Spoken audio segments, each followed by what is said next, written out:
నీ జీవితంలో ఏదో కార్యము జరగబోతుంది. హల్లెలూయా, హల్లెలూయా. మరి తన పుట్టి పెరిగిన నాటి నుండి ఎన్నో రోజులు వేటాడాడు. ప్రతిరోజు ఎన్నో సమకూర్చుకుంటున్నాడు, తెచ్చుకుంటున్నాడు.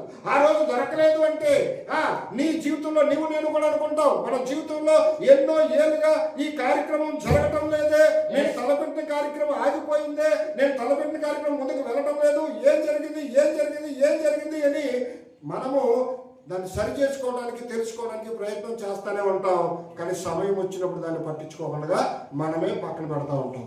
అయితే ఒకవేళ అలాంటి సమయం పేతురు జీవితంలో తనకు కలిగినటువంటి ఒక ప్రత్యేకమైన సమయము, ఆ సమయం అయినది కనుక అలాగే నీ జీవితంలో, నా జీవితంలో కూడా ఈ రోజు కూడా ఒక ప్రత్యేక సమయం కావచ్చు. హల్లెలూయా.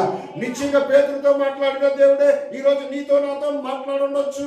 మన జీవితాలు కూడా ఆగిపోయిన మన జీవితాలు కూడా కదిలించబడటానికి దేవుడు రంగం మీదకి వచ్చి ఆయన కార్యం చేయబోవచ్చు.